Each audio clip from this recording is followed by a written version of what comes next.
सभी को मेरा नमस्कार।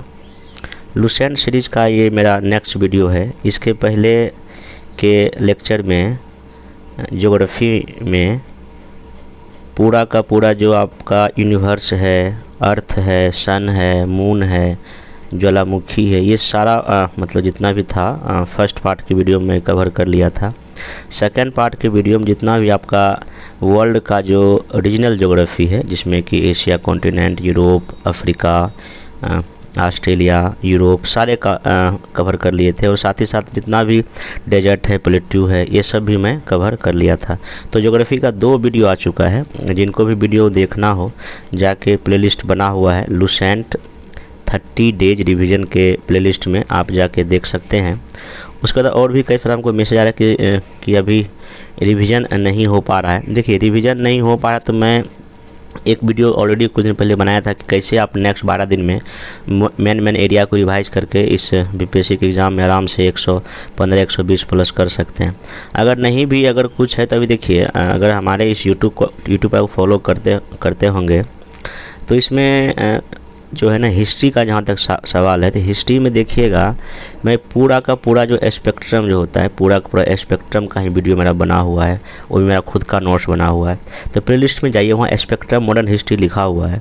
उसमें लगभग 15 वीडियो के आसपास है, हमको एग्जैक्ट अभी याद नहीं है। तो स्पेक्ट्रम का पूरा आप वीडियो देख सकते हैं, पूरा A to Z। समझिए कि जब से यूरोपीय कंपनी आगमन हुआ तब से लेके इंडिया 1947 आज़ादी तक का एक एक घटनाक्रम को मैंने काफ़ी बारीकी से उसमें कवर किया है। तो शॉर्ट टाइम में रिवीजन के लिए एक कर सकते हैं कि हमारे प्लेलिस्ट में जाइए, वहाँ हिस्ट्री के सेक्शन में स्पेक्ट्रम है, उसको पढ़िए। वहाँ से लगभग आपको मैं बोलता हूँ कि लगभग वहाँ से जो है ना 18-20 क्वेश्चन आराम से वहाँ आपको मॉडर्न हिस्ट्री में देखने को मिल जाएगा, जो भी क्वेश्चन आएगा। उसके बाद जो है नहीं तो हिस्ट्री का बात हो गया। उसके बाद एंशिएंट हिस्ट्री में जहाँ तक बात है, एंशिएंट हिस्ट्री का ऑलरेडी मेरा लुसेंट का वीडियो बना हुआ ही है, तो उस लुसेंट वीडियो को देख लीजिए। फिर मेडिएवल का भी लुसेंट का ही वीडियो देख लीजिए, क्योंकि मेरे ख्याल से जो एंशिएंट और मेडिएवल है वो लुसेंट बेस्ड ही बीपीएससी रहता है। इसलिए आप मेरे लुसेंट में वीडियोस देख के एंशिएंट और मेडिएवल को इजीली रिवाइज कर सकते हैं। उसके बाद पॉलिटी का भी मेरा एक कंप्लीट वीडियो समझिए, लक्ष्मीकांत लुसेंट का, उसमें पूरा एकदम शॉर्ट में मैं बनाया हूँ। तो लगभग वो 1 या 1.5 घंटे का वीडियो है, सिर्फ उसमें पॉलिटी है, मेरा हैंड रिटन नोट्स है। आप उस भी लेक्चर को अगर पूरा 2-3 बार देख लीजिएगा तो मेरे ख्याल से पॉलिटी आपका अच्छे खासा रिवाइज हो जाएगा। उसका जहाँ तक ज्योग्राफी का सवाल है, ज्योग्राफी का भी वीडियो प्लेलिस्ट बना हुआ है अच्छे से, जिसमें कि पूरा वर्ल्ड ज्योग्राफी, रीजनल ज्योग्राफी और इंडिया ज्योग्राफी ऑलरेडी 8 मई के पहले मैं वीडियो बना चुका हूँ रिवीजन के पर्पज़ से। आप उस वीडियो को भी देख सकते हैं। बाकी अभी लुसेंट का जो 3 वीडियो ज्योग्राफी का आ गया, ये भी देख सकते हैं। बाकी एक मेरा वीडियो ज्योग्राफी का और आएगा, जिसमें कि इंडियन ज्योग्राफी लुसेंट पे कवर करेंगे, तो ये आप वीडियो देख सकते हैं। ठीक है। ज्योग्राफी के बाद अगर आप इकोनॉमिक्स की बात कीजिएगा तो इकोनॉमिक्स में मैं पूरा बेसिक भी बताया हूँ, जैसे GDP क्या होता है, GNP क्या होता है, बैंक रेट क्या है, रेपो रेट क्या है। इस सारा लगभग मेरा 5 वीडियो इकोनॉमिक्स का बना हुआ है। आप जाके प्लेलिस्ट में इकोनॉमिक्स का अगर वीडियो उतना भी देख लेंगे तो आपका इकोनॉमिक्स का क्वेश्चन गलत नहीं होगा। उसके बाद इकोनॉमिक्स की बात कर लेते हैं। यहाँ पे जो इकोनॉमिक सर्वे और बजट का भी वीडियो मेरा बना हुआ है, वो भी लास्ट 2 ईयर का इकोनॉमिक सर्वे बिहार का लास्ट 2 ईयर का बना दिया हूँ, और बजट भी 2 साल का, लास्ट 2 साल का बना दिया। उसका जाके प्लेलिस्ट बना हुआ है, आपको जाके सिर्फ सर्च करके उसको वीडियो देख लेना है। उसके बाद जहाँ तक साइंस का बात आता है, साइंस में भी देखिएगा, एक तो स्पीडी बेस्ड साइंस है, स्पीडी का मैं पूरा अच्छे से कवर कराया हूँ, उसका भी प्लेलिस्ट बना हुआ है, उसको आप वीडियो देख सकते हैं। उसके बाद फिर अलग से मैं NCERT और लुसेंट बेस्ड का भी साइंस का वीडियो बना चुका हूँ, ऑलरेडी ख़त्म हो चुका है। उसका भी प्लेलिस्ट दिखा होगा, आप वहाँ भी जाके देख सकते हैं। वो डिवीजन के पर्पस आपका काफ़ी हेल्पफुल होगा। तो ये आपका साइंस का हो गया। और करंट अफेयर्स में जहाँ तक बात है, तो 8 मई का जो एग्ज़ाम कैंसिल बीपीएससी हुआ था, उसके पहले लगभग मेरा 15 वीडियो करंट अफेयर्स का आया था, जिसमें कि 1 जनवरी 2021 से लेके लगभग अप्रैल 2022 तक का उसमें घटनाक्रम शामिल है। आप और उसको देख लीजिए। बाकी अभी मेरा करंट अफेयर सीरीज़ में अभी 2 वीडियो आ चुका है, जिसमें कि मैं मार्च अप्रैल कवर कर दिया हूं, तो आप उसको भी देख सकते हो, उसी प्लेलिस्ट में आपको मिल जाएगा। और जहां तक बिहार करंट अफेयर्स का बात है, तो बिहार करंट अफेयर्स का भी देखिएगा, परीक्षा मंथन का मैंने कंप्लीट बताया था 8 मई के पहले। फिर उसमें एक डॉक्टर रजनीश कुमार सर की एक मैगजीन आती है, उसका ही वीडियो ऑलरेडी बना हुआ है। और अभी कुछ दिन पहले बिहार करंट अफेयर्स जो है ना, अभी मैं मार्च, अप्रैल, मई, जून, जुलाई, अगस्त तक का बता दिया हूँ। तो सारा वीडियो ऑलरेडी मेरे प्लेलिस्ट में पड़ा हुआ है, जाके एक बार सर्च करके अगर टाइम हो तो उस वीडियो को देख लीजिए। बाकी आप जो ऑलरेडी पहले रिवाइज की है, रिवाइज कर ही लीजिए। और मेरा सलाह है, मेरे हर एक वीडियो का आप जो है ना स्पीड बढ़ा के देख लीजिएगा, बहुत कम टाइम में आपका फरा रिवाइज हो जाएगा। और अभी आगे इसमें एक मेरा इंडियन ज्योग्राफी का लुसेंट बेस्ड वीडियो बन गया है। बाकी करंट अफेयर्स नेशनल इंटरनेशनल का, जिसमें कि अभी मई, जून, जुलाई और अगस्त, ये वीडियो भी मेरा आपको 3-4 दिन में अंदर में देखने को मिल जाएगा। तो वो भी मैं करंट का 3 महीने का जो मई, जून, जुलाई, अगस्त है, वो भी वीडियो 2-3 दिन में बना देता हूँ। बाकी आप लोग अच्छे से रिवाइज कीजिए। अभी भी लगभग 10-11 दिन बचा हुआ है बीपीएससी में। अगर आप सिर्फ रिवाइज अच्छे से कर लेंगे तो आराम से 115-120 क्वेश्चन मतलब कि वहाँ पे इजीली सॉल्व कर लेंगे। और आप लोग मैथ का भी थोड़ा बहुत प्रैक्टिस करते रहें, क्योंकि 10 नंबर मैथ बहुत बड़ा मायने रखता है। उसमें 10 में अगर 7-8 भी बन गया तो कट ऑफ पार करने का ज़्यादा चांस रहता है। तो आइए अब हम लोग ज्योग्राफी में अभी तक जो 2 वीडियो में पूरा, जैसे क्या ज्योग्राफी है, क्या यूनिवर्स, पूरा सन, अर्थ, ये सब पूरा हम देख लिए थे कवर अच्छे से। मैं बारीकी सब कुछ बता दिया था, लुसेंट बेस्ड वीडियो था वो। अब इसमें जो ना आज हम लोग पहले हम लोग पढ़ लेते हैं हाइड्रोस्फीयर, और फिर हम लोग पढ़ लेंगे एटमॉस्फेयर। तो यहाँ पे आप हाइड्रोस्फीयर में देख सकते हैं जलमंडल में। सबसे पहली बात देखिए, जो ओशियन या महासागर क्या है, आपको हम बताए थे। जो प्लेट टेक्टोनिक थ्योरी में सिंपल ये कहा गया, जो प्लेट है, प्लेट आपका प्लेट का 2 पार्ट है। एक तो आपका कॉन्टिनेंटल प्लेट है, आपका एक ओशियनिक प्लेट है। तो कॉन्टिनेंट मतलब कि जहाँ लैंड है, और ओशियन मतलब जहाँ पे जो पार्ट में पानी है, वाटर है, ठीक ना। तो महासागर जो है, तो जलमंडल का वह बड़ा भाग है जिसकी कोई निश्चित सीमा नहीं है, ठीक ना। और अगर महासागर के एवरेज अगर जो गहराई देखते हैं तो हम लोग इसमें लगभग 3800 मीटर है एवरेज गहराई, ठीक ना। और स्थल जो इस लैंड में हम लोग रहते हैं, उसका जो एवरेज जो ऊंचाई है वो 840 मीटर है। ये लुसेंट का डेटा है। और जो स्थल मंडल लैंड है और जो महासागर का जो दोनों का ऊंचाई गहराई को जो जिस हम कर्व में दिखाते हैं, उसको बोलते हैं हाइपोसोग्राफिक कर्व बोलते हैं। तो यहाँ पे देखिए इस तरह कुछ एक कर्व है। जैसे देखिए मान लीजिए कि ये सी का लेवल है, ठीक ना, और ये लैंड की ऊंचाई है। यहाँ ऐसा एक कर्व बनता है। तो इस कर्व में क्या होता है कि सबसे पहले जैसे कि आप जब लैंड का पार्ट जब ओशियन में जब इंटर करता है, उस पार्ट को बोलते हैं कॉन्टिनेंट फ्लैप, ठीक ना, शेल्फ बोलते हैं, ठीक ना, महाद्वीपीय मंगतट बोलते हैं। उसके बाद यहाँ स्लोप ढाल होता है, कॉन्टिनेंटल स्लोप होता है। फिर यहाँ नीचे ना पूरा नितल मैदान होता है ना, सपाट मैदान, समुद्र के अंदर होता है बात। और यहीं समुद्र के अंदर भी गर्त या ट्रेंच भी होता है। तो यहाँ पे थोड़ा सा हम सबके बारे में बता देते हैं ये क्या क्या है। देखिए पहला जो आपका जो महाद्वीपीय मंग तट है, कॉन्टिनेंटल शेल्फ इसको बोलते हैं। इसका ढाल बहुत ही मंद होता है, बहुत ही स्लो स्लोप होता है। लगभग 1 डिग्री के लगभग इसका स्लोप होता है। और यहाँ मछली पालन बहुत ज़्यादा होता है, फिशरी का ये बड़ा एरिया है। उसके बाद आपका दूसरा जो कॉन्टिनेंटल स्लोप होता है, इसका जो स्लोप जो झुकाव होता है, जो ये लगभग 2 डिग्री से लेकर 5 डिग्री के आसपास होता है। नितल जो मैदान होता है ये सबसे गहरा भाग में होता है, सबसे गहरे भाग में आपको यही देखने को मिलता है। और यहाँ जो है ना लगभग 3000 से लेकर 6000 मीटर की गहराई तक ये होता है। और प्रशांत महासागर का ये मैदान काफ़ी क्या है, बड़ा है। उसका तो ओशियनिक कुछ ट्रेंच या महासागरीय जो गर्त होता है, इसमें से कि ये बीपीएससी पूछता है, जैसे मेरियाना गर्त कहाँ है प्रशांत महासागर में, मिंडनाओ कहाँ है प्रशांत में, टोंगा कहाँ है प्रशांत में, प्यूरिटो कहाँ है अटलांटिक महासागर में, रोमांस भी एक अटलांटिक महासागर में, सुंडा कहाँ है हिंद महासागर में, और जावा द्वीप पर। यही बीपीएससी लास्ट बार क्वेश्चन पूछ चुका है। तो गर्त से क्वेश्चन पूछता है बीपीएससी ट्रेंच से, आप इसको एक बार देख लीजिए अच्छे से। बाकी 5वां जो इसमें है कि एक है मिड ओशियनिक रीज, इसको बोलते हैं महासागरीय मध्य कटक। जब आप हिंद महासागर में जाइएगा तो बीचों बीच एक ऐसा एस आकार का कटक बना हुआ है, तो उसको बोलते हैं मध्य अटलांटिक कटक। क्या बोलते हैं उसको, मध्य अटलांटिक कटक। तो ये अटलांटिक में जो है, तो ये देखिए कैसे बना है। देखिए जो कटक जो बना है, 2 प्लेट एक दूसरे की दूर जा रहा है। तो जो अपसारी या जो डाइवर्जेंस जब मोशन होता है, तो उसमें जब 2 प्लेट एक दूसरे से दूर जाती है तो नीचे का जो है ना मैग्मा जो है लावा के रूप में निकल के यहाँ एक जो है ना समझिए कटक या रीज बन जाता है। तो ये जो अटलांटिक महासागर में जो एक कटक है वो एस शेप का है, ये भी एग्जाम में पूछ सकता है। और उसके जो नॉर्थन पार्ट को, जो इस कटक को, उसको डॉल्फिन बोलते हैं। और साउथ वाले पार्ट को क्या बोलते हैं, चैलेंजर बोलते हैं। और हिंद महासागर में जो रिज या कटक है उसको हम लोग कार्लसवर्ग कटक बोलते हैं। ये क्वेश्चन कई बार एग्जाम में पूछ चुका है। एक चीज़ और ध्यान रखिएगा कि समुद्र में सपाट शीर्ष वाले पर्वत होते हैं। जैसे कि मान लीजिए ऐसा कोई माउंटेन है, समुद्र के अंदर है, उसको गाई आउट बोलते हैं। तो ये भी एग्जाम में कई बार पूछ देता है। तो ये हो गया आपका। एक और क्वेश्चन पूछा था कि एक बार कि रीयूनियन आइलैंड कहाँ थे, कहाँ आपका हिंद महासागर में है। आप देखिए विश्व की जो सबसे बड़ी जो तटीय सीमा वाला जो देश है, सबसे पहले नंबर कनाडा है, फिर नॉर्वे है, इंडोनेशिया है, रूस है, फिलीपींस और इंडिया 16वें स्थान पर है। टॉप 5 आप याद रखिए, क्योंकि बीपीएससी अब कुछ भी पूछ रहा है, दूसरा तीसरा भी पूछा, तो आप इसको जब तक क्रम भी समझ लेगा तो आप इसको याद रखेंगे। फिर देखिए अब यहाँ जो है ना, ये थोड़ा सा मैं अलग से डायग्राम बना के लाया हूँ ताकि फिगर में आपको और बेहतर समझ में आ जाए। देख सकते हैं यहाँ पे, देखिए ये एक्सप्लोरिंग द ओशियन फ्लोर, जो आपका जो महासागर का जो तल है वो कैसे एक्सटेंड होता है। देखिए यहाँ सबसे पहला देखिए आप, ये आपका जो यहाँ जो ये है, ये आपका है महाद्वीपीय मंग तट, इसको कॉन्टिनेंटल शेल्फ बोलते हैं। फिर देखिए ये ढाल है, यहाँ पे ये ढाल है। फिर देखिए ये पूरा यहाँ समुद्र के अंदर भी ऐसे ऐसे माउंटेन या पर्वत है। फिर यहाँ देखिए ज्वालामुखी द्वीप है, फिर इधर का भी ढाल है। यहाँ देखिए पूरा नितल मैदान है समुद्र के अंदर। तो ये सब जो यहाँ देखिए रिफ्ट वैली, समुद्र के अंदर भी भ्रंश घाटी होता है। देखिए पूरा कितना खतरनाक ये ना ओशियनिक ट्रेंच यहाँ पे है। तो ये समुद्र के अंदर ये सब लैंड फॉर्म है। जब ज्योग्राफी ऑप्शनल जिसका होता है उनको ये सब काफ़ी डिटेल में पढ़ना होता है। तो पीटी के लोग उतना खैर नहीं पूछता, लेकिन हाँ फिर भी इसको ध्यान रखना चाहिए।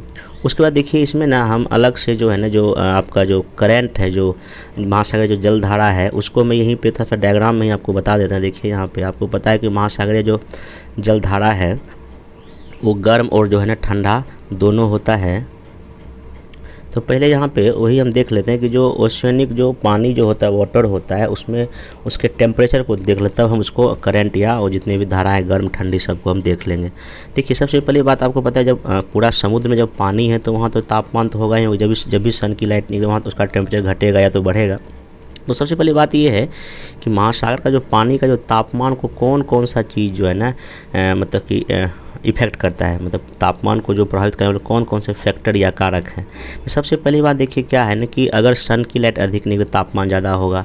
पवन भी, जैसे मान अगर कोई विंड जो है ना अगर जहाँ गर्म से अगर जहाँ कोल्ड की ओर चल रहा है, तो ऑब्वियस सी बात है ये गर्म पानी जो है ना इधर आके क्या कर देगा, इस इलाके को गर्म कर देगा। उसका तो स्थलीय प्रभाव भी होता है, जहाँ अगर स्थल नज़दीक है तो वहाँ तापमान क्या होता है, ज़्यादा होता है। फिर समुद्र का आकार कितना बड़ा है और उसकी जो लोकेशन का, अगर मान लीजिए कोई ओशियन का लोकेशन अगर जहाँ पोल की तरफ है तो वहाँ का तापमान ज़्यादा नहीं होगा। तो ये सब चीज़ है, फैक्टर है जिस पे किसी जो महासागर का तापमान क्या करता है, डिसाइड करता है। उसके बाद एक और है कि अगर गहराई बढ़ रहा है तो अभी तापमान जो है ना घटता है, एक चीज़ ये भी होता है। दूसरा जो है ना कि जो तापमान जो है ना, जो आपका जो इक्वेटर या विषुवतीय वृत्त पर जो है ना, यहाँ जो अगर ये विषुवतीय वृत्त है यहाँ पे सबसे क्या होता है, तापमान आपका ज़्यादा होता है और ध्रुव पर सबसे कम होता है। ये भी एग्जाम में और क्वेश्चन पूछ चुका है, स्टेटमेंट क्वेश्चन बना के पूछेगा क्या ध्रुव पर तापमान सबसे कम होता है। हाँ एकदम होता है। चलिए नेक्स्ट चलते हैं आगे। देखिए सागर नितल पर तापमान जो है ना भूमध्य रेखा से ध्रुव की ओर एक समान होता है। देखिए इसका मतलब ये है अगर आप समुद्र के बहुत तल में जाएंगे तो वहाँ नीचे टेम्परेचर में कोई बदलाव नहीं होता है, चाहे आप इक्वेटर पर हैं या पोल पर जाएं। ये तो सरफेस की हम बात कर रहे हैं। अगर सरफेस पे जाएंगे तो मतलब सरफेस पर थोड़ा सा तापमान कम ज़्यादा हो सकता है, लेकिन अगर पूरा नीचे जो है ना नितल में जो है ना तापमान में कोई अंतर नहीं होता है, वहाँ लगभग सेम होता है। इसमें एक और फैक्ट है कि जो उत्तरी गोलार्ध में, जो नॉर्दर्न हेमिस्फीयर में, चूँकि लैंड का पार्ट ज़्यादा होने से तापांतर दक्षिणी गोलार्ध की अपेक्षा ज़्यादा होता है। मतलब सिंपल सी ये है, अगर ये पूरा ग्लोब है तो आप देखते हो इस इलाके में लैंड का पार्ट ज़्यादा है। अगर लैंड का पार्ट ज़्यादा होने की वजह से टेम्परेचर में ज़्यादा डिफरेंस है, लेकिन यहाँ साउथ वाले में तो मैक्सिमम वाटर बॉडी है, इसलिए यहाँ पे जो है ना ज़्यादा आपको तापांतर देखने को नहीं मिलता। ये स्टेटमेंट बेस्ड क्वेश्चन पूछेगा, आप इसको ध्यान रखिएगा। उसके बाद जो खुले सागर की अपेक्षा बंद सागर में जो है ना तापमान अधिक होता है। जैसे मान लीजिए कि अगर जहाँ कहीं से कैस्पियन सागर है या वो सब बंद है, यहाँ का टेम्परेचर ज़्यादा होता है कंपेयर टू किसी ओपन ओशियन के।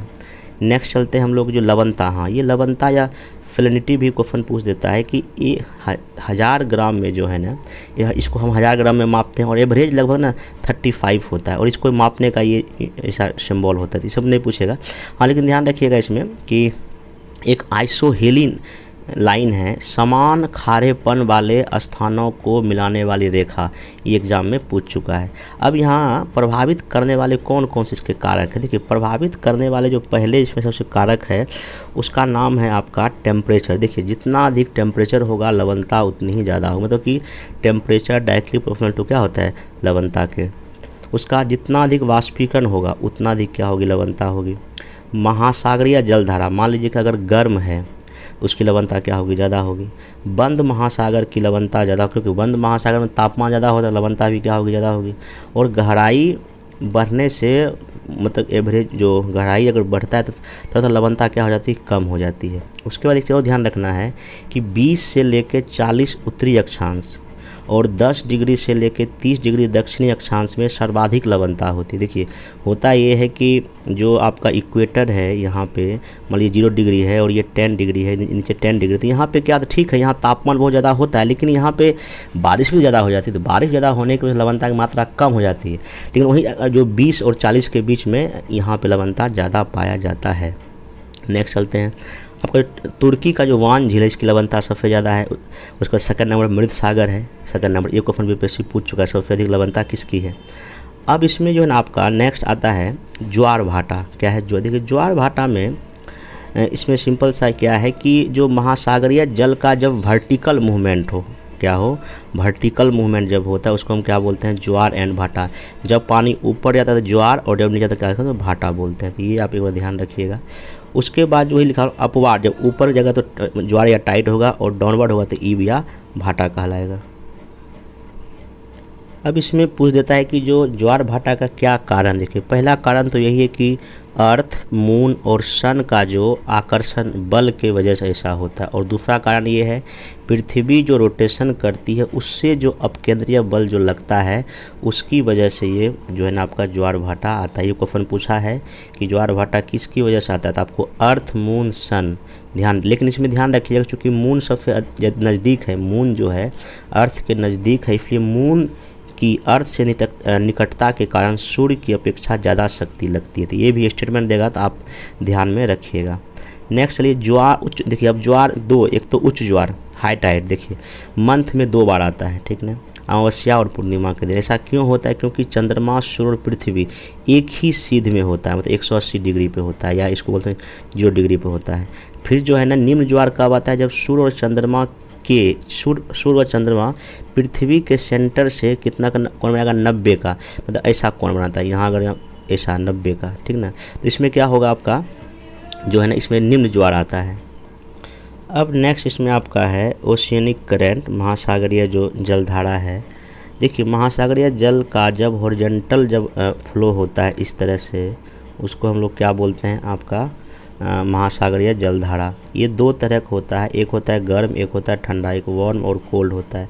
अब यहाँ बात रहा कि जो इसको प्रभावित करने वाले कौन कौन से फैक्टर हैं। देखिए मैं ये फैक्टर इसलिए लिखा हूँ ताकि अगर स्टेटमेंट बेस्ड क्वेश्चन अगर बीपीएससी अगर ज्योग्राफी में पूछेगा तो आपका यहाँ से गलत नहीं होगा। हालांकि लुसेंट में नहीं दिया लेकिन फिर भी मैं इसको अलग से यहाँ लिखा हूँ।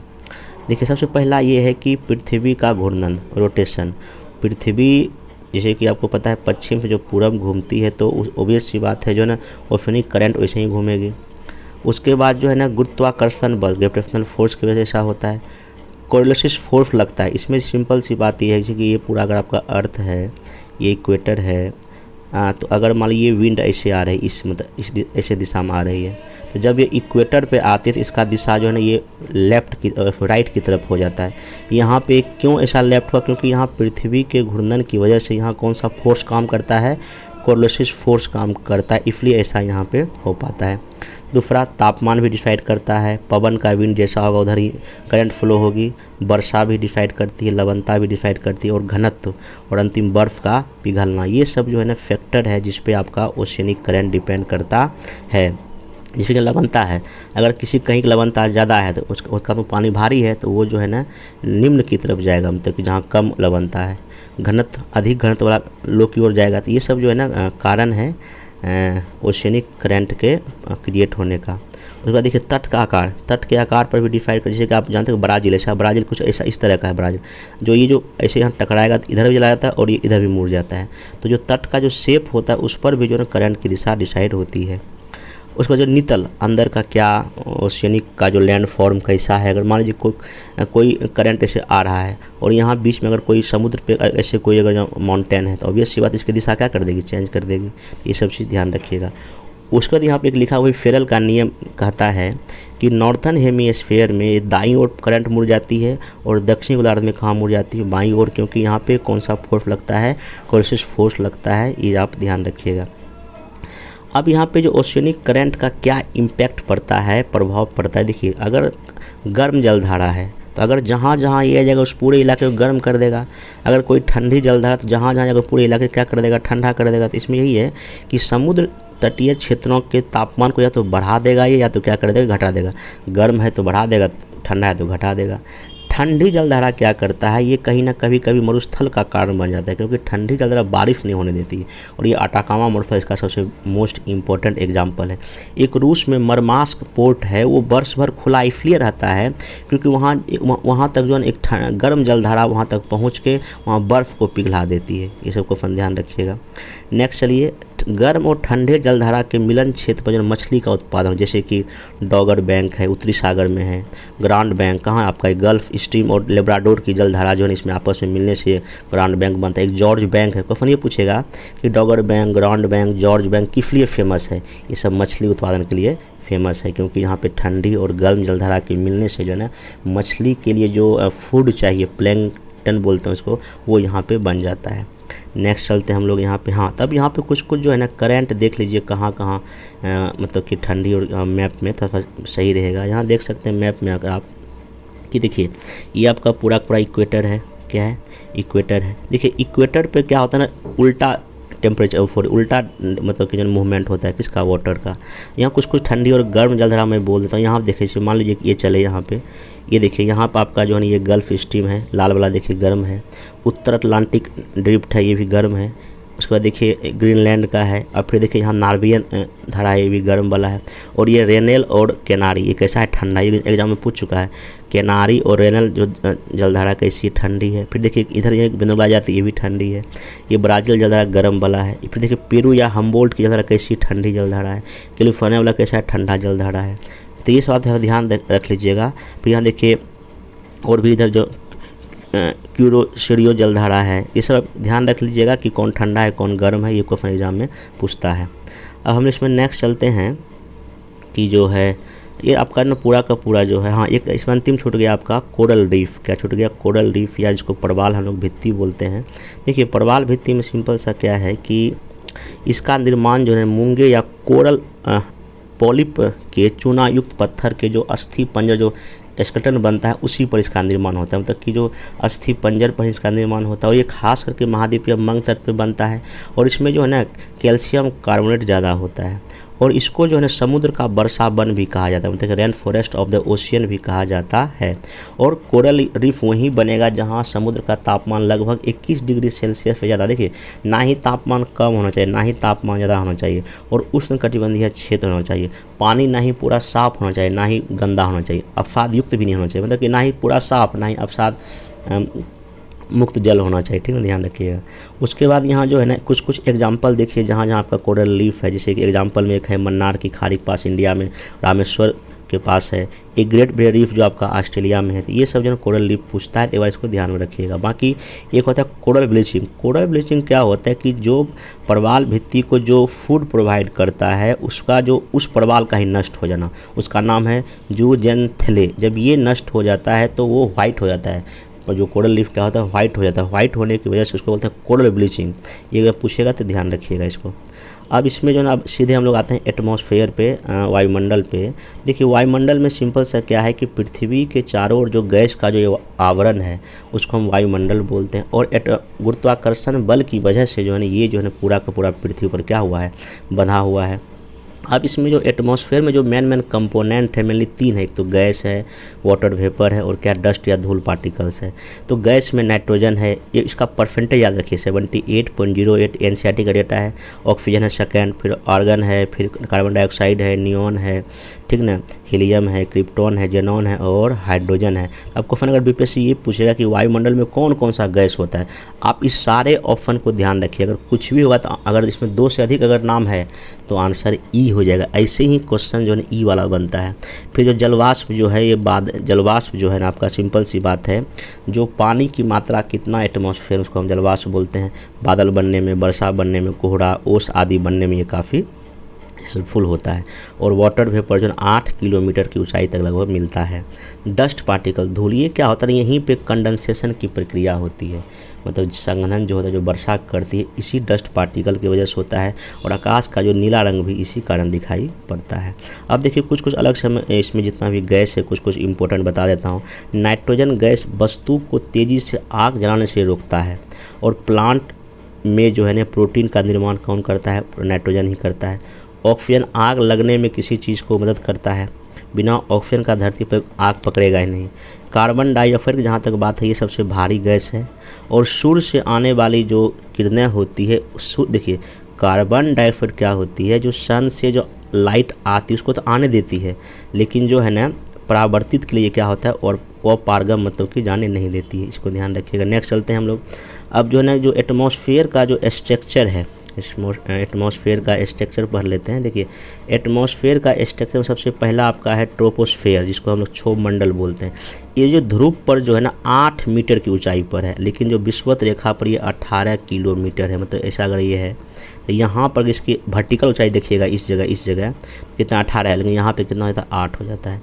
फिर ऐसा यहाँ कहा जाता है कि 1 किलोमीटर की ऊंचाई पर 6.5 सेंटीमीटर जो डिग्री सेल्सियस जो है ना तापमान घटता है। और जितना भी वर्षा बादल होता है सब इसी मंडल में होता है। अगला है समताप मंडल, 50 किलोमीटर की ऊंचाई तक है। कोई भी जलवायु घटना, वर्षा, आंधी तूफान यहाँ नहीं आता, इसलिए एरोप्लेन सब यहीं चलता है। यहाँ ओजोन लेयर है पाई जाती है, और ओजोन लेयर की इकाई को हम बोलते हैं डॉप्सन, ये ध्यान रखिएगा। अगला है मेसोस्फेयर या मध्यमंडल, ये 80 मीटर की ऊंचाई पर है। 80 किलोमीटर ऊंचाई पर -100 डिग्री सेल्सियस इसका तापमान हो जाता है। फिर है आयनोस्फेयर, इसको आयन मंडल बोलते हैं, 80 से लेकर लगभग 400 किलोमीटर। ये सब डेटा ना लूसेंट में है, ध्यान रखिएगा। और इस यहाँ पे जो है ना विद्युत आवेशित कण पाया जाता है, और पृथ्वी से भेजी गई जो भी रेडियो सिग्नल है यहीं से वापस होता है। और यहीं पे जितना भी संचार सैटेलाइट हमारा होता है यहीं पे इसी मंडल में जाता है। अगला है बहिस्फीयर या एक्सोस्फीयर, ये आयन मंडल के ऊपर है और ये 400 किलोमीटर के ऊपर वाले पार्ट को बोलते हैं। तो यहाँ से क्वेश्चन पूछेगा तो आप ध्यान रखिएगा। अगला है इनसोलेशन, इसको बोलते हैं सूर्याताप। देखिए सूर्याताप क्या है, सिंपल सी बात है कि जो सूर्य से पृथ्वी को प्राप्त शॉर्ट वेव रेडिएशन को ही हम कहते हैं। ये अगर मान लीजिए पूरा सन है, सन से जो वेव आता है उसको हम लोग क्या बोलते हैं, सूर्याताप। अब देखिए सूर्याताप को कौन कौन सा फैक्टर जो है प्रभावित करता है। इसमें सबसे पहला जो फैक्टर आपका है कि सूर्य का तिरछापन होना, ठीक है। जैसे कि मान लीजिए कि अगर ये अर्थ है और यहाँ सन है, तो ये देखिए वर्टिकल यहाँ फर्क ज़्यादा पड़ेगा, लेकिन यहाँ अगर जाएगा तो ये तिरछापन होगा ना, यहाँ कम पड़ेगा। उसके बाद है दिन की अवधि अब दिन अगर बड़ा है तो सूर्याताप ज़्यादा होगा, कम है तो कम। जैसे ठंडी दिनों में दिन की मतलब कि जो घंटा कम होता है तो उसमें कम तापमान आता है, और गर्मी दिनों में दिन लंबा होता है तो वहाँ अधिक सूर्याताप मिलता है। वायुमंडल की पारदर्शिता, अगर मान लेते हैं कि अगर जहाँ वायुमंडल में ज़्यादा अगर जहाँ क्लाउड है या और भी है तो ऑब्वियस सी बात है उतना अधिक तापमान नहीं होगा, सूर्याताप नहीं मिलेगा। धरातल की विषमता, अगर मान लेते हैं कहीं पे ज़्यादा पर्वत है कहीं पहाड़ है, इस पर भी डिपेंड करता है। और जल और स्थल का भी प्रभाव इस पर सूर्याताप पर पड़ता है, क्योंकि होता क्या है कि ऐसा कहा जाता है कि जो लैंड है वो जल्दी गर्म होता है, जल्दी ठंडा भी हो जाता है, लेकिन जो वाटर बॉडी होता है वो देर से गर्म होता है, लेकिन वो ठंडा भी बहुत देर से होता है, तो वो चीज़ है।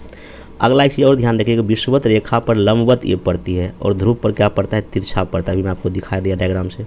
नेक्स्ट इसमें है कि एक होता है एल्बिडो, ये जानना बहुत ज़रूरी है कि जो सूर्याताप की मात्रा आई और उसी में से जितना परावर्तित हो गई उसके अनुपात को हम क्या बोलते हैं, एल्बिडो बोलते हैं। अब यहाँ पे नेक्स्ट है कि जो वायुमंडल में हीट का जो ट्रांसफ़र 4 विधि से होता है। ये भी क्वेश्चन पूछ सकता है कि वायुमंडल एटमॉस्फेयर में जो आपका हीट जो है उसका ट्रांसफ़र कितने विधि से होता है। तो सबसे पहला है कंडेंसन, दूसरा है कन्वेंशन, तीसरा है रेडिएशन, चौथा है एडवेंशन, ठीक ना। तो अब यहाँ ध्यान रखना है कि चालन में क्या होता है, ये हाई टेम्परेचर फिर लो टेम्परेचर होता है। ज्योग्राफी का टॉपिक है। मान ली अगर कोई हॉट बॉडी है, कहाँ जाएगा, ये लो बॉडी को होगा, इसको क्या बोलेंगे, चालन। इसमें मीडियम या माध्यम चाहिए। कन्वेंशन या जो संवहन में क्या होता है, जब जो विषुवत जो प्रदेश होता है वहाँ पे क्या होता है, जो एयर जो है ना नीचे से ऊपर की ओर जाती थी, नीचे से ऊपर, और वायुमंडल इसी से गर्म होता है। और रेडिएशन वही है कि ये बिना मीडियम का चलता है रेडिएशन। और ये क्या होता है, जब किरणें आती है तो वो शॉर्ट वेव की होती है, जब यहाँ से वापस जाती है वो लॉन्ग वेव या दीर्घ तरंगें होती थी, ये ध्यान रखिएगा। और अभिवहन में क्या होता है, जब वायु का जब हॉरिजॉन्टल प्रभाव होता है उसको हम क्या बोलते हैं, देखिए इसमें संवहन में ऐसे वर्टिकल होता है और इसमें क्या होता है आपका ऐसे हॉरिजॉन्टल होता है। हॉरिजॉन्टल जो हवा जब बहेगी तो उससे आपको बोलते हैं अभिवहन।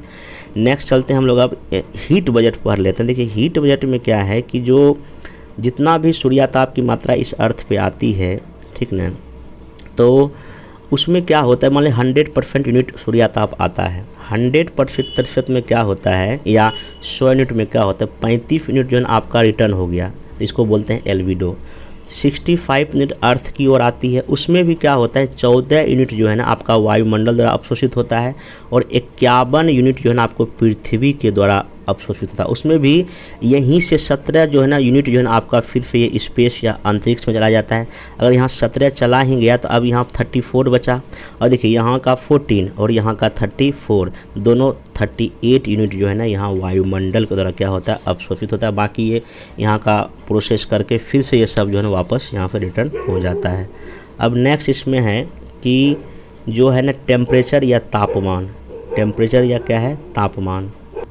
तो अब इसमें नेक्स्ट जो आपका टेम्परेचर है कि टेम्परेचर देखिए सिंपल सा क्या है कि जो हीट की कितनी इंटेंसिटी की मात्रा है उसको हम क्या बोलते हैं, सिंपल टेम्परेचर। अब टेम्परेचर को कौन कौन सा फैक्टर डिसाइड करता है, इसमें सबसे पहली बात है, अगर अक्षांश या लेटीट्यूड जितना कम होगा उतना ही टेम्परेचर ज़्यादा होगा। जैसे अगर ये अर्थ है, अगर यहाँ 0-10 डिग्री है तो यहाँ पे अक्षांश कम वैल्यू कम है तो इसलिए यहाँ तापमान ज़्यादा है। और यहाँ पे अगर जब पोल पे जाइएगा तो वहाँ 90 डिग्री पर, तो वहाँ तो टेम्परेचर बहुत ही कम है। सागर तल से ऊंचाई पर भी डिपेंड करता है। उसको सागर से दूरी, जैसे कि अगर जो है ना सागर से वो कितना दूर है उस पर भी डिपेंड करेगा। पवन अगर गर्म है तो गर्म, ठंडी है तो ठंडी। समुद्र धाराएं अगर गर्म है तो गर्म, अगर ठंडी है तो ठंडी। बाकी अगर कहीं बादल है उस पर भी ये टेम्परेचर डिपेंड करता है। ये सब कुछ फैक्टर है। अगर कभी एग्ज़ाम में आ जाए कि टेम्परेचर किन किन बातों पर डिपेंड करता है तो आप ये सब अक्षांश, सागर तल से ऊंचाई, सागर से दूरी, पवनें, समुद्र धाराएँ, ये सब भी आप इसमें ध्यान रख सकते हैं। नेक्स्ट चलते हैं, एक लाइन यहाँ समझ जाइएगा कि एक होता है आइसोथर्मल लाइन, समान ताप वाली रेखाओं को मिलाने वाली। जैसे कि यहाँ एक सेम टेम्परेचर, यहाँ है सेम है, यहाँ सेम है, इसको जो मिलाने रेखा को हम क्या बोलते हैं, आइसोथर्मल लाइन। अगला इसमें है आपका वायु दाब या एयर प्रेशर और पवन। वायु दाब या एयर प्रेशर का सिंपल सा मतलब ये है कि पर यूनिट एरिया पर जो एटमॉस्फेरिक के लेयर का जो वेट है, जो भार है, उसको हम क्या बोलते हैं, वायु दाब। और यहाँ भी है समान वायु दाब को जो मिलाने वाली लाइन को हम लोग क्या बोलते हैं, आइसोबार। कई बार क्वेश्चन पूछ चुका है। एक होता है दाब प्रवणता या इसको बोलते हैं प्रेशर ग्रेडियंट। ये क्या होता है, जैसे कि मान लेते हैं कि एक समदाब रेखा ये है और दूसरा ये है, ठीक ना, इसके बीच की दूरी को हम लोग क्या बोलते हैं, प्रेशर ग्रेडियंट या दाब प्रवणता। तो दो आइसोबार के बीच की दूरी होती है और जब ये दूरी नज़दीक होगी तो प्रवणता उतनी ही ज़्यादा होगी। नेक्स्ट चलते हैं हम लोग इसमें। एटमॉस्फेरिक प्रेशर को हम लोग किस में मापते हैं, बैरोमीटर में। और इसी ध्यान रखिएगा, हालांकि इसका यूनिट होता है बार और एक बार में 10⁵ न्यूटन पर मीटर स्क्वायर होता है। अब हमारे इस पूरे अर्थ पे कुछ एटमॉस्फेरिक बेल्ट या वायुदाब पेटियाँ, और ये 4 प्रकार की बेल्ट या पेटियाँ हैं, इसको देख लीजिए। हालांकि सब बहुत कॉन्सेप्चुअल चीज़ है, फिर भी जान लीजिए। यहाँ देखिए सबसे पहले अगर पूरा ये अर्थ है आपका, ठीक, ये अर्थ ये इक्वेटर है, तो यहाँ पे हम बना दिए हैं। पहला है विषुवत रेखीय निम्न वायुदाब, इक्विलेटरल लो प्रेशर। ये क्या है, 10 डिग्री नॉर्थ से लेके 10 डिग्री साउथ तक है। ये देखिए ये वाला ये लाइन, ठीक। उसके बाद यहीं पे जो है ना संवहनीय धारा जो है ना डाउन से मतलब बॉटम से टॉप की ओर बहती है। और यहाँ पे जो ना ये जो बेल्ट बना है ये थर्मल प्रेशर बेल्ट है, मतलब ये एक ताप के वजह से बना है। और यहीं पे डोल्ड्रम भी कहा जाता है, क्योंकि होता क्या है कि जो 5 डिग्री पर जो है ना बहुत ही वायु शांत रहती है। जैसे कि जब ये दोनों व्यापारिक पवनें यहाँ पे मिलती है, इधर से आती इधर से आती है, तो यहाँ पे ना शांत की स्थिति बन जाती है, उसको हम डोल्ड्रम बोलते हैं। तो डोल्ड्रम भी यहीं होता है। और यहीं पे ये जो 5 डिग्री नॉर्थ से लेकर 5 डिग्री साउथ तक जहाँ पे दोनों हवा मीट होती है, यहीं पे ITC-Z भी बनता है, इंटर ट्रॉपिकल कन्वर्जेंस जोन। ये सब पूछेगा तो आप ध्यान रखिएगा। अगला है उपोष्ण उच्च वायुदाब। उपोष्ण उच्च वायुदाब में इसको बोलते हैं सब ट्रॉपिकल एयर, सब ट्रॉपिकल हाई प्रेशर। ये मकर रेखा और कर्क रेखा से लगभग 35 डिग्री तक होता है। ये अगर यहाँ पे है 35, उधर भी 35 तक होता है। ये ना गतिजन्य है, ये जो जब ये dynamically and induced pressure belt है। तो ये टेम्परेचर पे नहीं होता है, ये ना जब अर्थ के गति करने से ये जो है वायुदाब यहाँ बनता है। उसके बाद यहीं पे जो ना अश्व अक्षांश भी, होर्स लेटीट्यूड भी यहीं पे है। तीसरा इसमें उपध्रुवीय निम्न वायुदाब, इसको बोलते हैं सब पोलर लो प्रेशर। ये कहाँ से कहाँ तक है? ये जो है ना 60 से लेके 65 डिग्री दोनों गोलार्धों के बीच में है। और ये भी जो है ना आपका जो है ना पृथ्वी के गति के कारण से ये भी बेल्ट बनता है। और चौथा आपका ध्रुवीय उच्च वायुदाब, इसको बोलते हैं पोलर हाई प्रेशर। ये जो 80 डिग्री से लेके पोल तक होता है। और ये तापजन है, क्योंकि वहाँ पे पोल पे जो है ना टेम्परेचर, तो यहाँ जो है ये जो पोल पे बनता है ये आपका ताप की वजह से बनता है। मतलब ये वाला ये ताप और ये वाला ताप से, बाकी दो जन आपका पृथ्वी जो रोटेट करता है उसी की वजह से ऐसा ये बेल्ट बनता है। अब यहाँ पे नेक्स्ट हम लोग चलते हैं पवन या विंड में। देखिए पवन या विंड सिंपल सा मतलब ये है, जब एयर जो है ना हाई प्रेशर से लो प्रेशर जब फ्लो होती है उसको हम सिंपल पवन नाम देते हैं। देखिए हवा का नियम है कि वो हाई प्रेशर से हमेशा लो प्रेशर की ओर चलता है। ज्योग्राफी अगर आप पढ़ना है तो आप ये एकदम याद रख लीजिए, हवा हमेशा हाई प्रेशर से लो प्रेशर की ही ओर चलता है। जब एयर या हवा हाई प्रेशर से लो प्रेशर है, उसी हवा को हम लोग क्या बोलते हैं? विंड या पवन। एयर और विंड में डिफरेंस है। तो जब विंड एक निश्चित डायरेक्शन में चलता है, जब एयर एक निश्चित डायरेक्शन में जब चलता है उसको हम पवन या विंड बोलते हैं। दैट मीन्स हॉरिजॉन्टल रूप में ये बहता है, हॉरिजॉन्टल रूप में बहता है। नेक्स्ट चलते हैं हम लोग यहाँ पे, इसका जो ओरिजिन देखिए, पवन का जो ओरिजिन या जो उत्पत्ति होता है इसमें सबसे पहला वही है प्रेशर ग्रेडियंट फोर्स। जैसे कि हमारे दो वायुदाब रेखा जितना नज़दीक होगा विंड की गति उतनी ही ज़्यादा होगा। कोरोसिस फोर्स की वजह से भी उत्पत्ति होती है। जैसे कि मान लेते हैं ये पूरा आपका अर्थ है, यहाँ पे अर्थ जो है ना आपका वेस्ट टू ईस्ट घूमता है। जैसे ये विंड ट्रेड विंड इधर से आया तो पृथ्वी के घूर्णन की वजह से इसकी दिशा क्या होती है? चेंज हो जाती है। अभी केंद्रीय त्वरण या सेंट्रीपिटल एक्सेलरेशन की वजह से भी होता है। और अर्थ जो रोटेशन करता है उसके वजह से भी, और टेम्परेचर की वजह से भी जो विंड जो है ना, ऑब्वियस सी बात है, अगर तापमान कहीं कम है तो हाई प्रेशर बन गया, तापमान कहीं ज़्यादा है तो लो प्रेशर बन गया। अब विंड क्या होगा? हाई प्रेशर से लो प्रेशर की ओर चलेगा। ये सब कुछ फैक्टर है, ध्यान रखिएगा। अगला इसमें एक कॉन्सेप्ट है कोरोसिस फोर्स। ये क्या होता है? पवन जो होता है विंड नॉर्दर्न हेमिस्फीयर में अपनी राइट साइड और साउथ हेमिस्फीयर में दक्षिणी गोलार्ध में टुवार्ड्स लेफ्ट की ओर क्या हो जाती है? बैंड या विक्षेपित कर जाती है। मान लीजिए अगर ये आपका इक्वेटर बता दिया, अगर ये ट्रेड विंड इधर से आ रहा है, ठीक है ना, तो ये अपने राइट की ओर जो है ना जब इक्वेटर पार करते वक्त ये राइट की ओर मुड़ जाती है। और जस्ट उसका उल्टा होता है, इस साइड से आएगा तो इधर मुड़ जाएगा। तो ये आप ध्यान देकर लेफ्ट और राइट ये एग्जाम में पूछता है। और ये क्यों होता है? ये पृथ्वी के घूर्णन की वजह से होता है। पृथ्वी वेस्ट टू ईस्ट घूम रही है।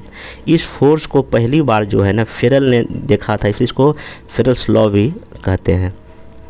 और ध्रुव पर इसका वैल्यू सबसे ज़्यादा होता है और इक्वेटर पर सबसे क्या होता है? कम होता है, मतलब अनुपस्थित होता है ये। अब आते हैं हम लोग कुछ पवनों के प्रकार पढ़ लेते हैं। देखिए पवन के प्रकार में सबसे पहला आपका है परमानेंट या अस्थायी विंड। तो अस्थायी विंड में 3 प्रकार होता है, परमानेंट, व्यापारिक, पछुआ और एक ध्रुवीय पवन। तो व्यापारिक या ट्रेड विंड में क्या होता है? ये सिंपल सी बात क्या है कि ये 30 डिग्री नॉर्थ है, 30 डिग्री साउथ है। तो 30 डिग्री दक्षिणी और उत्तरी और दक्षिणी अक्षांश से ये कहाँ बहती है? ये बहती है विषुवतीय वृत्त या इक्वेटर की ओर। ठीक, ये ध्यान रखिएगा। नॉर्दर्न हेमिस्फीयर में इसकी दिशा नॉर्थ वेस्ट से साउथ वेस्ट की ओर, जबकि साउथर्न हेमिस्फीयर में साउथ ईस्ट से लेकर नॉर्थ वेस्ट की ओर होती है। देखिए यहाँ पे ये आपका पूरा अर्थ है, ये यहाँ पे 30 डिग्री है, ये 30 डिग्री है। तो यहाँ देखिए आपको पता होगा कि जैसे ये पूरा डायरेक्शन है, ये पूरा पृथ्वी मान लेते हैं, ये ऐसे इसको हम 3 पार्ट में 4 पार्ट में बांटे। तो यहाँ आपका 30 डिग्री नॉर्थ है और यहाँ आपका साउथ है। तो ट्रेड विंड ऐसे चल रही है यहाँ। तो इधर है, आप अगर डायरेक्शन पढ़े होंगे, ये होता है नॉर्थ, ये होता है साउथ, ये होता है वेस्ट, ये होता है ईस्ट। तो यहाँ से हवा बह रही है नॉर्थ ईस्ट से, देख रहे हैं इधर से नॉर्थ ईस्ट से आ रही है। तो वही लिखा नॉर्दर्न हेमिस्फीयर में नॉर्थ ईस्ट से जो है ना साउथ वेस्ट की ओर चलती है, इधर ऐसे चल रही है। और ये साउदर्न हेमिस्फीयर में जो है ना आपका ये साउथ ईस्ट से, साउथ ईस्ट मतलब कि इधर से आ रही है साउथ ईस्ट से। देखिए ये साउथ ईस्ट है, ये ध्यान रखिए, क्वेश्चन पूछता है। उसके बाद जो है ना आपका जो पछुआ पवन जिसको हम लोग बोलते हैं, पछुआ पवन में क्या है, ये 40 डिग्री से लेके 65 डिग्री के मध्य दोनों अक्षांश में, ध्यान रखें नॉर्थ और साउथ दोनों में। और इसी में एक होता है 40 डिग्री पर, इसको बोलते हैं गजरता 40 बोलते हैं, प्रचंड 50 बोलते हैं, चीखता 60 इसको कहा जाता है। एग्जाम में पूछ चुका है ये कहाँ होता है, ये सब पछुआ पवन में ही होता है। और सिंपल इसका ऐसा अगर आप देखिएगा डायरेक्शन, ये 30 डिग्री तो ऐसे ही बहता है, इधर भी ऐसे बहता है दोनों गोलार्ध में। फिर यहाँ पे अगला ध्रुवीय या पोलर पवन है, ये तो पोलर रीजन में बहता है, तो इतना इम्पोर्टेंट नहीं है। नेक्स्ट इसमें हम लोग है आप कि लोकल विंड, कुछ लोकल विंड भी फ्लो होती है। तो लोकल विंड या स्थानीय पवन 2 तरह का, एक तो होता है गर्म वार्म। अब देखिए खाली फैक्चुअल को याद रखना पड़ेगा। चिनुक अमेरिका और कनाडा के रॉकी पर्वत के पूर्वी ढाल पर, फान आल्प्स पर्वत के साउथर्न स्लोप पर, दक्षिणी ढाल पर, सिराको नॉर्थ अफ्रीका से जो है ना साउथ भूमध्य सागर की ओर बहती है। अगर मान लें अगर ये ऐसा करके अगर ये अफ्रीका आपका है तो यहाँ पे भूमध्य रेखा है, तो नॉर्थ अमेरिका से ये भूमध्य रेखा की भूमध्य सागर की ओर बहती है। इसका कुछ लोकल नाम है, खमसीन मिस्र में बोलते हैं, गिबली लीबिया में बोलते हैं, चिली ट्यूनिशिया में बोलते हैं, लेस्ट मेडिया में बोलते हैं, सिराको इटली में बोलते हैं और लेवेक स्पेन में बोलते हैं। लोकल विंड एक इसका इसी का नाम है, सिराको का ही नाम है। सिमुम ये अरब रेगिस्तान में बहती है। हरमट्टन सहारा में, इसको डॉक्टर विंड भी बोलते हैं, ये भी एग्जाम में पूछ चुका। डॉक्टर विंड किसको कहता है, हरमट्टन को। एक है ब्रिक फिल्टर, ये ऑस्ट्रेलिया में, नॉर्थ वेस्टर न्यूजीलैंड में कई बार पूछ चुका है। सामल इराक में, ये सब गर्म वाला है। अलग कोल्ड में अलग अलग बांट दिया हूँ। कोल्ड में देखिए, कोल्ड में पहला है मिस्ट्रल, ये स्पेन और फ्रांस में, बुरान रशिया में, ब्लिजार्ड अमेरिका में, विली ऑस्ट्रेलिया में कई बार पूछ चुका है। ये बोरा एड्रियाटिक सागर में।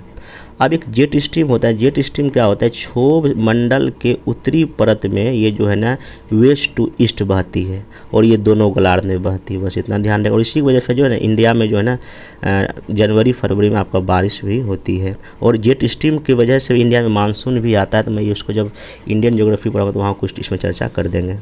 अगला आइए बताग या फ्रंट या बताग सिंपल सा क्या होता है। मान लेते हैं कि एक ऐसी वायु है जो कि इधर से आ रही है ठंड और इधर से जा रही है गर्म। तो ठंड और गर्म जब एयर जब आपस में मिलती है तब बताग्र का निर्माण होता है, बस इतना ध्यान रखिएगा। अगला है साइक्लोन या चक्रवात। देखिए चक्रवात क्या है, वायु का एक ऐसा गोलीय संचरण होता है, मूवमेंट होता है, ठीक ना। तो चक्रवात में क्या होता है कि सेंटर में लो प्रेशर होता है और बाहर में क्या होता है, हाई प्रेशर होता है। देखिए केंद्र में लो प्रेशर है तभी ना हवा इसे हाई प्रेशर फिर लो प्रेशर की ओर बहेगा, तो यहाँ क्या होगा, चक्रवात का निर्माण होगा। और यहाँ flow of wind out to inward, मतलब कि बाहर से अंदर की ओर। तो एक और ध्यान रखिएगा कि जो साइक्लोन होता है ये जब नॉर्दर्न हेमिस्फीयर में इसका होता है एंटी क्लॉकवाइज, क्या होता है एंटी क्लॉक, ऐसा ये देखिए एंटी क्लॉक है। और साउथर्न में क्या होता है क्लॉकवाइज, क्या होता है, सॉरी उल्टा हो गया यहाँ पे, साउथर्न हेमिस्फीयर में एंटी क्लॉक ऐसा करके, ठीक ना, एंटी क्लॉक, सॉरी ठीक था पहले एंटी क्लॉक ऐसा, ठीक ना। उसके बाद यहाँ जो होता है ना साउदर्न हेमिस्फीयर में क्लॉकवाइज, जैसे घड़ी की जैसे सुई चलता है, ठीक। नेक्स्ट चलते हैं हम लोग। इसे ध्यान रखिएगा कि हरिकेन अटलांटिक महासागर में बोलते हैं चक्रवात को ही, और टाइफून कहाँ होता है, प्रशांत महासागर में चक्रवात को बोलते हैं। और जब इंडिया में जब हिंद महासागर एरिया में जब आता है इसको चक्रवात ही बोलते हैं, लेकिन यहाँ पे अलग अलग देशों को अलग अलग नाम दिया जाता है, जैसे कि गुलाब है, याफ जो चक्रवात इंडिया ये जो अरब सागर और बंगाल की खाड़ी में उसका अलग अलग देशों को नाम दिया जाता है। तो वो भी कभी बीपीएससी पूछता है कि ये नाम किसने दिया है। नेक्स्ट चलते हैं हम लोग। अगला है एंटी साइक्लोन या प्रति चक्रवात। जस्ट चक्रवात का उल्टा होता है, यहाँ सेंटर में हाई प्रेशर और बाहर लो प्रेशर, इसलिए हवा जो है ना हाई प्रेशर से अंदर से बाहर की ओर फ्लो होता है। तो बस ये पूछे कॉन्सेप्ट आप इसमें ध्यान रखिएगा। उसके बाद देखिए कुछ और कॉन्सेप्ट है कि आर्द्रता या ह्यूमिडिटी। आर्द्रता या ह्यूमिडिटी सिंपल सा क्या है, वाटर वेपर जो जलवाष्प की जो मात्रा हमारे एटमॉस्फेयर में है उसको हम क्या बोलते हैं, आर्द्रता बोलते हैं। ठीक, ये 3 टाइप का होता है, एब्सोल्यूट, स्पेसिफिक और रिलेटिव। एब्सोल्यूट मतलब निरपेक्ष आर्द्रता, मतलब वायु की प्रति इकाई आयतन में जितना जलवाष्प मौजूद है, इसको कैसे मापते हैं, ग्राम पर मीटर क्यूब में। स्पेसिफिक मतलब क्या होता है, प्रति इकाई भार में कितना है जलवाष्प, इसको ग्राम पर केजी में मापते हैं। एक होता है रिलेटिव, मतलब कि रिलेटिव मतलब सिंपल सा मतलब होता है कि निरपेक्ष आर्द्रता, मतलब कि जो जो वाटर वेपर की मात्रा है उसी टेम्परेचर पे और कितना वाटर वेपर हो सकता है, उसी को हम लोग क्या बोलते हैं, रिलेटिव मतलब कि ह्यूमिडिटी बोलते हैं। और इसको हम लोग प्रतिशत में व्यक्त करते हैं। इसका फार्मूला क्या होता है, निरपेक्ष आर्द्रता बटा उसमें कितना मतलब कि जलवाष्प सहने की क्षमता है इंटू 100 करेगा तो ये क्या निकल जाएगा, आपको रिलेटिव ह्यूमिडिटी निकल जाएगा। नेक्स्ट इसमें आपका कंडेंसेशन, संघनन। देखिए जलवाष्प का जल या हिमकण में बदलना। देखिए ऑब्वियस बात है, जलवाष्प जो है वो जब या तो पानी में बन जाए या तो बर्फ़ में बन जाए, उसको हम क्या बोलते हैं, कंडेंसेशन। और एक और कॉन्सेप्ट है ड्यू पॉइंट या उष्मांक बिंदु। वायु के जिस टेम्परेचर पर जल अपनी गैसीय से मतलब लिक्विड या जब ठोस में जब चेंज हो जाएगा उसको हम ड्यू पॉइंट बोलते हैं। एग्जाम में पूछ सकता है। अब देखिए सब जब कंडेंसेशन जब हो जाता है तब अंतिम होता है बारिश, बरसन होता है। तो वही जलवाष्प का बूंद या जल के रूप में गिरना ही क्या कहलाता है, बरसन कहलाता है। और जो आपका जो इक्वेटर पे जो बारिश होता है वहाँ संवहनीय वर्षा होती है। ये होता है बॉटम से अप जब हवा जाती है तो वहाँ जो यहाँ पे बॉटम से टॉप गया हवा, यहाँ कंडेंसेशन हुआ और यहीं पे तब बारिश आपका होता है। तो ये बर्फन है। तो बाकी इतना आपका इसमें जो लूसेंट में था ये हो गया, बाकी तो बढ़ा ही दिया था। ये आपका जो ना हाइड्रोस्फीयर और जलस्फीयर पूरी तरह हो गया। तो ज्योग्राफी में 3 वीडियो बनाया अभी तक में, जिसमें कि पहले पार्ट में, दूसरे पार्ट में, तीसरे पार्ट में जो है ना आपका वर्ल्ड ज्योग्राफी और जो फिजिकल ज्योग्राफी जो बोलते हैं इसको मैं कंप्लीट रिवाइज कर दिया हूँ। अब इंडियन ज्योग्राफी के नेक्स्ट वीडियो में कोशिश करें एक वीडियो हो जाए जिसमें 1 घंटे में लगभग पूरा इंडियन ज्योग्राफी खत्म हो जाएगा। बाकी 1-2-3 वीडियो करंट का ला देंगे तो आपका ये 67 जो री एग्ज़ाम पीटी हो रहा है उसके लिए आपका सफिशिएंट होगा। बाकी मेरा यूट्यूब पर वीडियो ऑलरेडी पड़ा हुआ है, वहाँ जाकर आप उसको देखिए, रिवाइज कीजिए। बाकी जिनको भी इसका PDF चाहिए नीचे टेलीग्राम का लिंक दिया गया है, वहाँ ज्वाइन करके आप इसको ले सकते हैं। ठीक है, मिलते हैं नेक्स्ट वीडियो में। Thank you.